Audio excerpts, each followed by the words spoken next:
My biggest need is to provide for my 2 children. They're my life, they're my soul, and I will go without to provide for them, and that's my passion and my goal. Merthyr is a small community within the town. I've lived here all my life, wouldn't want to go anywhere else. It's been stereotyped by many different outsiders as a bad unemployment area. To me, that's not just true, but I think because of the stigma and the bad press that we've had about Merthyr, it's just been stereotyped in a totally different way to what it is.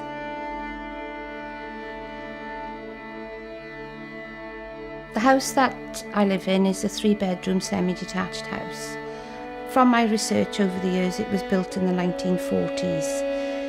It's obviously being battered by the winds that we do have high winds because of the hills and where we're situated.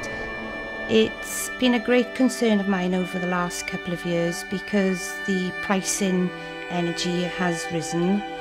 And I mean, if you're on minimum wage, that is a lot of money to juggle between that and the food.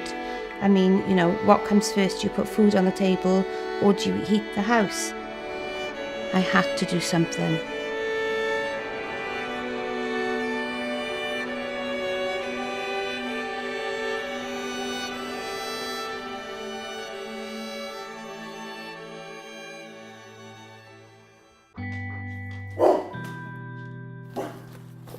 My name's McInnes. I'm 43 years of age. I'm a mother to 2 boys, Nathan, who's 12, Callum, who's 8.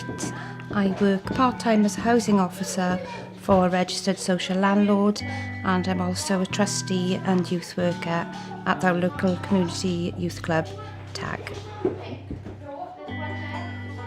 I think our biggest challenge at the moment is, I wouldn't want to go too much into saying the word surviving, but with everything that's changing around us, increase of fuel, food, is something that we need to look into. We use more electricity than gas in this house, and I think it's because of the gadgets that we've got, and every one of those appliances needs to be charged.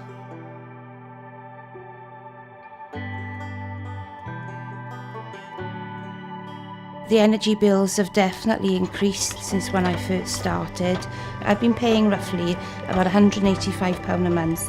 So unless I do something now, because it's not just the external walls outside have obviously broken down, and it's because of this, it's happening inside the property as well.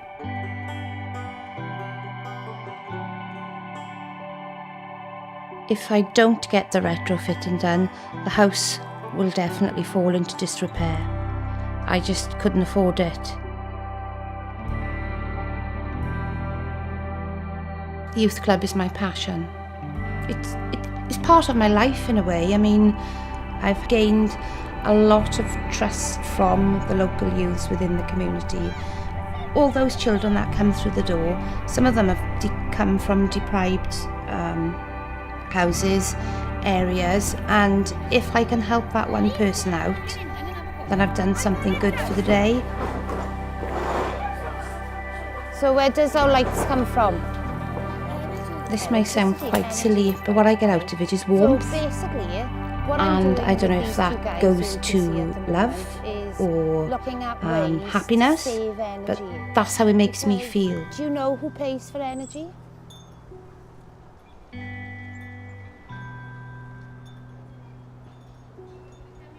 With regards to my children, this is what I'm trying to say to them now, that because of the rise of the energy, that by us just a little bit pulling back and saving on it, then we can have other things within our house. So what I decided to do was a reward chart, that Nathan had a reward chart, Callum had a reward chart, and at the end of the week there would be something put in place for them for whoever continued.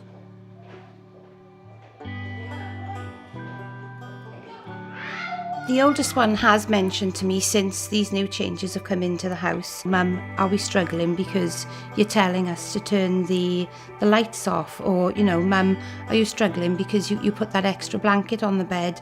But what I've tried to say to him, no, it's not a matter of the fact that we're struggling, we're trying to make a change.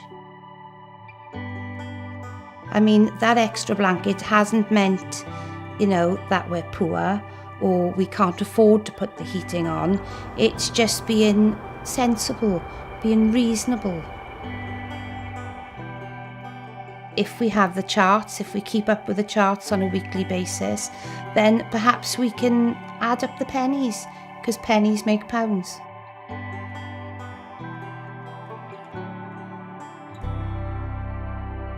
What I found was that rather than a bedtime story, we'd have what we did today story by talking and listening.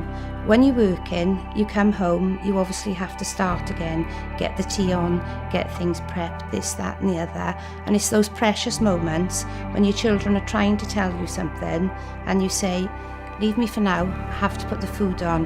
It's made me realise over the last couple of months that those things can wait, because that little thing that they might tell you could be so important that they could then turn around and say, it doesn't matter now if you haven't got the time for them.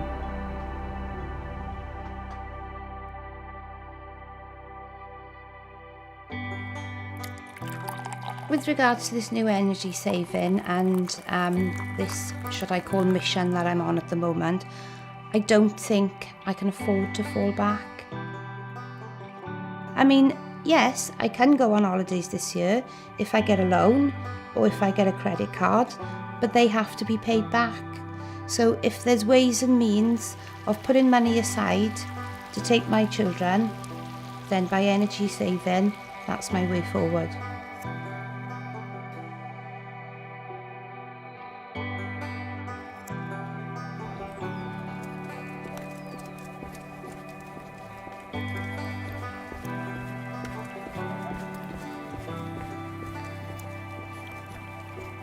It was just another normal day. I'd been out and about shopping and thinking about different things.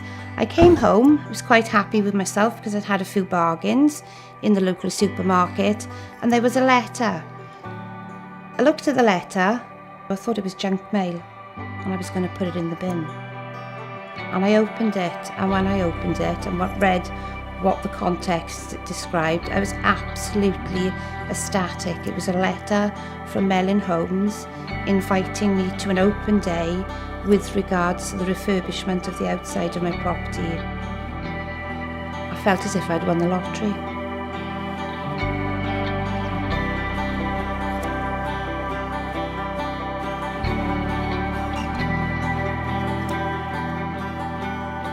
It's vitally important to teach children about energy consumption. Well, that's the draw after. Living in Merthyr, with regards to the low income that some people are on and the lack of jobs, fuel poverty is major. It's quite saddening really, because I mean, you flick the switch, you don't think anything of it, because you know when you turn that switch on, you've got light, but somebody has to pay for that light.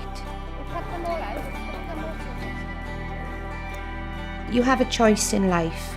I mean, it's a matter of, do you put food on the table or do you go and buy yourself a bottle of wine to de-chill? You are in control of your life. Have fun. If we can change something in one area, then we can better it in another. The door.